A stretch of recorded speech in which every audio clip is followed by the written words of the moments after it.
Spotlight on Education. I'm Dr. Jon Kopko, Superintendent of the East Brunswick Public Schools, and your host for the program. Today I'm in the Channel 8 studio with two very special guests. First of all, Mr. Mel Benjamin. Mel is the chairperson of the East Brunswick Education Foundation, and Mrs. Norma Comerford. Norma is the head of the Grants Committee of the foundation. She's the chairperson and the person who coordinates all of the activities of that very important committee in terms of the foundation. We are going to speak today about some of the wonderful programs that the foundation supports through its fundraising efforts. But before we do that, Mel, I'd like to ask you to provide our audience with a brief introduction to the foundation. You know, where and when did it begin, who belongs to the foundation, and what are the goals? Well, actually, John, the foundation began as a partnership back in the summer of 1991. It was the brainchild of Amy Fisher, Director of Community Relations, and what she did was bring together individuals representing various interest groups who might want to support the school system. We had folks from the school, we had them from the college, universities, local communities, East Brunswick itself, from the businesses, large and small. And for a couple of years we worked on a number of projects.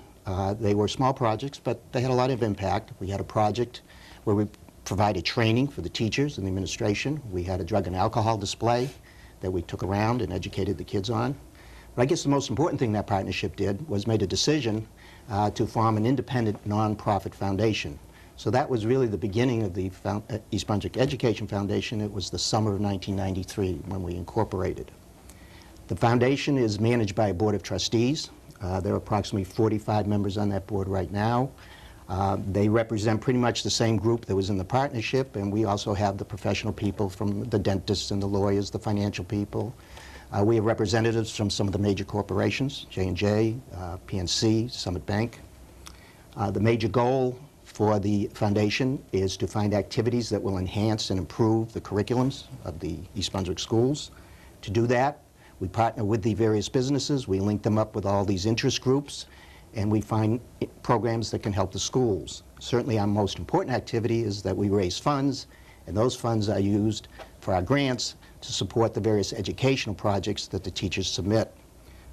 We've come a long way with those grants. When we started in the first year, we had a handful of grants totaling maybe $3,000 or $4,000, and by the end of this coming fiscal year, we will have close to 150 grants totaling over $100,000. So we have really grown in grant giving. It's certainly, I mean, extremely impressive, and the foundation has accomplished just so much in really less than 5 years since it's been incorporated.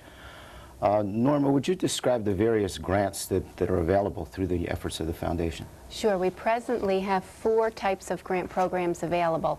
The first is the mini grant program for grants up to $500, and then we have 3 larger grant programs. We have the excellence grants for amounts up to $2,500, the partnership grant also up to $2,500, where the foundation will match funding from one other source.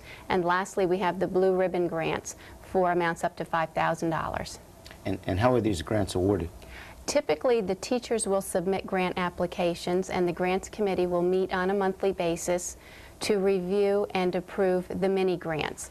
The 3 larger grant programs are awarded on an annual basis, and for these, the grants committee will also meet to review them, but they must be submitted to the full board for approval. Well, we're very fortunate to have videotapes of some of the programs, some of the activities that have been funded through the efforts of the foundation. And we're going to take a look at those tapes right now. Okay. This is a hands-on oceanography program for kindergarten students at Central School.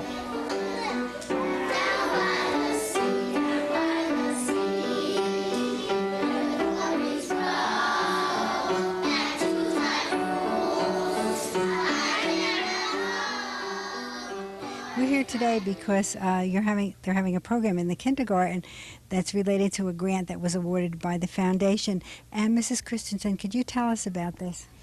Well, every year now we're going to the aquarium in Jenkinson's Point Pleasant Beach, and we want the children to just be better prepared for their trip.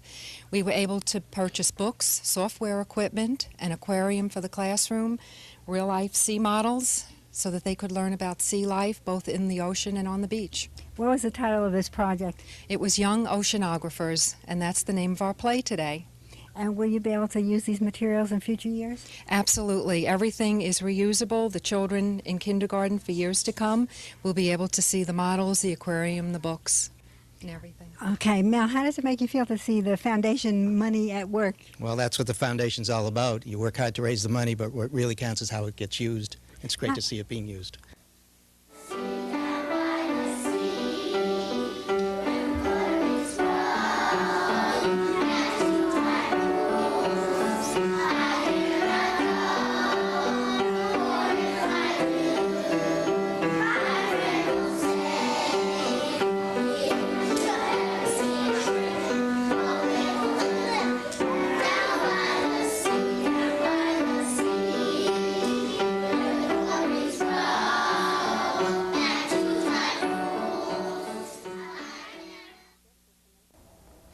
This is the Mason Gross School of the Arts appearing at Warnsdorfer School to depict music through movement.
This is the Poetry Festival at the East Brunswick High School, an annual event where 8 poets work with students in writing and reading workshops.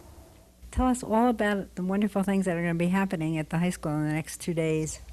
Well, as you said, it's a 2-day festival, and the first day we basically have 8 Dodge poets going into over 43 classrooms, so approximately 1,200 students will be interacting with poets and poetry and learning a little bit about living poetry. What we're trying to do really is to let them see that poetry is a living art rather than a dead art. And so, in fact, we even call it the Living Poets Society as a little joke off of the Dead Poets Society movie.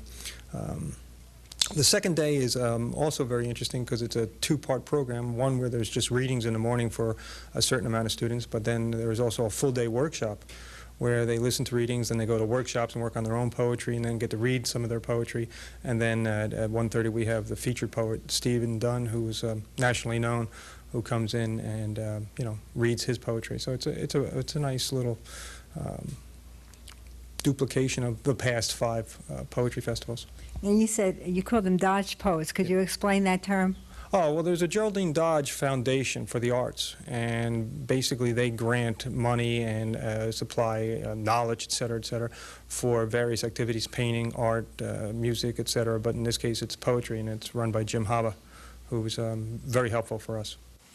You thought you were on some sort of imperturbable surface. You thought that everything was solid. At least I did. A one-ton cone of iron or bronze. And suddenly it rings. It starts to vibrate. It makes a noise unlike anything I ever dreamed of. And it shakes, as I never thought things could shake. And I'm shocked at how oblivious I've been. And the students really enjoy it, you can see. Well, it's fun to see the kids actually say, wow, that's a poet. You know, a poet doesn't have to be exhumed from the grave. You know, it's not Robert Frost and it's Whitman, and they're great poets. But there are poets out there today that are great poets, and it's nice for a kid to be able to say, okay, where did you come up with that image? How do you write? What do you do? And these are questions. And then also to laugh, because, you know, it's supposed to be fun, it's supposed to be entertaining, and it's supposed to teach them. A drinking buddy gave our dad an outboard motor. Dad kept it up to its orange chin and bilge in an oil drum up in the yard. And after a few, he'd go out and start it up, yelling, "Get back, you kids," but we were already back and ready to bolt if the green plastic men we'd thrown in up and busted the thing. But no tiny acid-stripped skeletons churned to the surface. The Army remained at rest with the worms and the pear cores. All that spring, when he felt good, he'd go watch his motor, his nostrils straining to catch each oily fume, a Chesterfield. At the cemetery, Walnut Grove Plantation, South Carolina, 1989. Among the rocks at Walnut Grove, your silence drumming in my bones, tell me your names. Nobody mentions slaves, and yet the curious tools shine with your fingerprints. Nobody mentions slaves, but somebody did this work who had no guide, no stone, who molders under rock. Tell me your names, tell me your bashful names, and I will testify. The inventory lists 10 slaves, but only men were recognized. Among the rocks at Walnut Grove, some of these honored dead were dark, some of these dark were slaves, some of these slaves were women, some of them did this honored work. Tell me your names, foremothers, brothers, tell me your dishonored names. Here lies, here lies, here lies, here lies, here.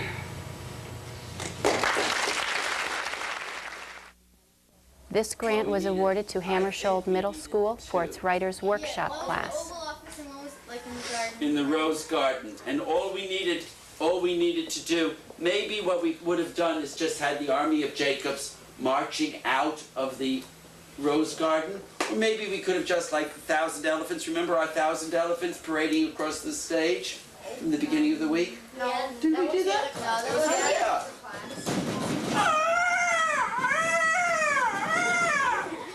1,000 elephants, right? Well, the same thing. What we could do is maybe just a sound cue, or coming down the aisles, loads of Jacobs, or maybe just, you know, the idea is, or like on a screen, flash! The president would like to make an announcement. And then you see Jacob standing. We are proclaiming that peace has been declared with the aliens. The aliens have agreed that they will no longer stay on Earth, and that every family on Earth will now have their own Jacob. Okay? So you understand how when you make a play, part of the fun of it, it's almost like working out a jigsaw puzzle.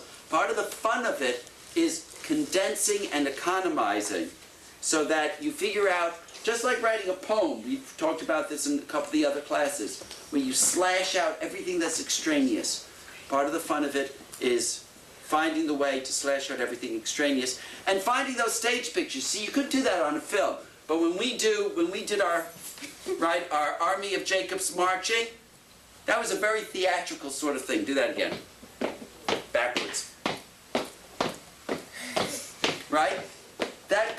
Because plays use not only words, they use images, and they use, remember we talked about it, symbols and metaphors that suggest, and in fact the audience can tell a lot, all on their own, because the story in some ways is supplied by the audience. The theater depends upon the give and take between the stage and the audience. Thank you. Thank you. You make very good aliens. That's what my mom tells me. She often says, "Where did you come from?"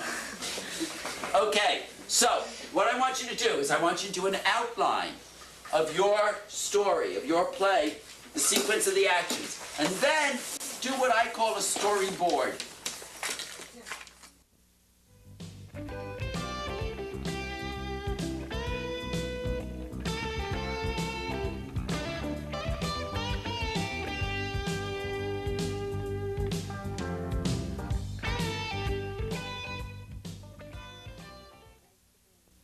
And lastly is A Right to Dream, a poignant civil rights presentation for East Brunswick High School and Churchill Junior High School students. This presentation by Living Voices was done at the high school. As a second-class citizen, you could get more jail time for killing a hog than a black man in Mississippi. And even though these laws were illegal, as far as the Constitution of the United States was concerned, they were actually written into the bylaws of states like Mississippi, Alabama, Georgia, Florida, and reinforced by local lawmakers, police forces, white citizens councils, and Ku Klux Klan. Now, many people want to know what a white citizens council was. They were like the Klan, except that they didn't come by and lynch you. No, they did something even worse than death. They destroyed you economically. Example, you go downtown to register to vote, to exercise your constitutional right. What they would do is this. They would put your name in the newspaper so everyone would see that you tried to vote. So you'd lose your job, you couldn't get credit at a bank, you lost the mortgage on your home. So basically, your life went down the tubes. You know, I started working when I was 9, sweeping porches, needing extra money. Daddy hardly ever left the house anymore. But finally, there was a battalion reunion down in Jackson, and he decided to go and took me with him, all dressed up in his uniform with medals and ribbons across his chest. But when we got to the bus, the driver stopped us. Hey, boy, you gotta wait a minute. My daddy looked that white man right in the eye. Don't you see these stars and stripes? Yeah. I was in combat. I'm a soldier. I never heard my father talk back to a white man before. Yeah? Well, on my bus, you're just a nigger. Now stand back. We never made it to that reunion. My father sat on the curb as the bus pulled away. Don't end up like your old man, Ray. I'm gonna be just like you, Daddy. Now, the winter I was 12, Mrs. Rosa Parks refused to give up her seat on a bus in Montgomery. Now, till then, segregation was never something I thought you could question. I mean, you drank from your own fountain. You used the side door. You sat on the back of the bus. I mean, you knew that there was a certain point where you could not cross the line.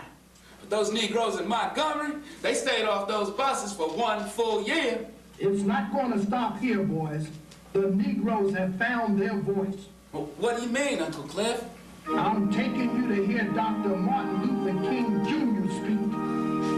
Watching Reverend King at that rally with Tony and Uncle Cliff, I knew then I could not keep silent. I wanted to be a leader like that. I wanted action. I'm going to Morehouse, Ray. That's a small sample of the many programs that the foundation has funded, but it's certainly very impressive when you actually see it happening. Mel, would you describe some of the ways that the foundation actually raises funds to support these programs? Well, John, we have a number of annual fundraisers that we run every year. They've been very successful. We have Present with the Future, which is a program where people can send in donations to the foundation in honor of someone. We take $10 or more in contribution, and then we acknowledge those. They can be in honor or in memory of someone. We have our annual fashion show, which we've run now for a number of years. We get our models, come from the schools, the teachers and the kids, and it's a real fun event and very successful.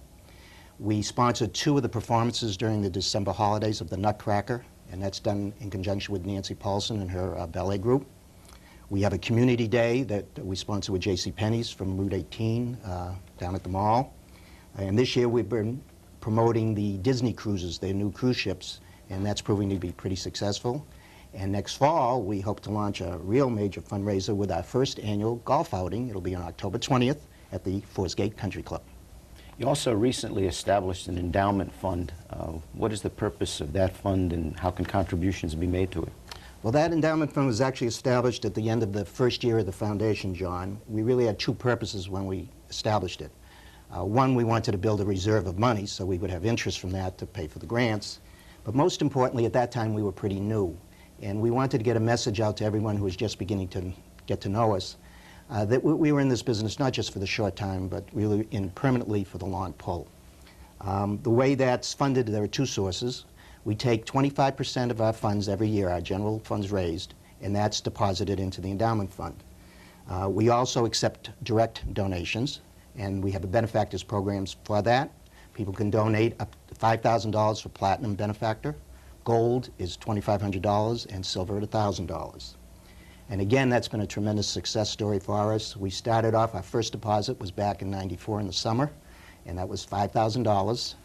And this end of this fiscal year will be just 4 years later, and our endowment fund is going to come up pretty close to $70,000, and in fact, within a year, will be over $100,000.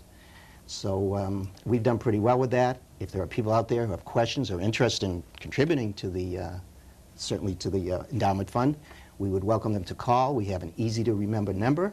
It's 254-EBEF. Norma, I have two final questions. First, would you tell us about the Partner in Excellence dinner that the foundation is planning? Yes, the Partner in Excellence Award dinner is being held at the Johnson & Johnson headquarters, worldwide headquarters in New Brunswick. It will be held on Saturday, April 4th at 8 o'clock. There will be a cocktail hour, dinner, dancing to a live orchestra. Tickets are available at $75 apiece, and this is a black tie optional affair. Ads may be purchased for the program booklet. Ads for this ad journal are our largest fundraising source. Additionally, certificates will be presented to this year's recipients of the Excellence, Partnership, and Blue Ribbon Grants.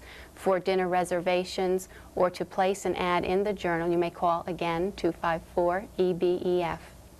Sounds as though that dinner is going to be quite an affair, and you know, just early on, I know tickets are limited and they're going rather quickly right now. People that have attended the dinner in the past have had just such a wonderful time. Could you also tell us about the Partner in Excellence Award? Who is eligible and who will we be honoring this year? Sure. The Partner in Excellence Award is awarded to individuals for their outstanding contributions in support of the Foundation's goals. This year, the Foundation is honoring 2 Johnson & Johnson employees who have been with the Foundation from its inception. They're Mel Benjamin, our founding and current chairperson, and Gerald Ostrov, our founding president. Together with Johnson & Johnson, they've been integral to the success of the Foundation.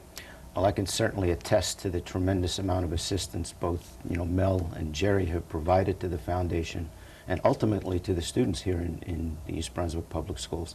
And Mel, I'd like to say to you personally, you know, our heartfelt thanks. You've been a real catalyst, a driving force, an initiator in this whole Foundation movement, and you are, in large measure, the reason for its success. So I'd like to thank you for all your work. Thank you. And Norma, to you, because the role that you play is such an important role in reviewing the grants and determining which programs are worthy of funding and ultimately providing those kinds of enhancing opportunities to the students of the school district. Thank you. Thank you very much. Thank you. To our audience, I'd like to thank you for watching, and I hope you'll be back with us again next month for the next edition of Spotlight on Education.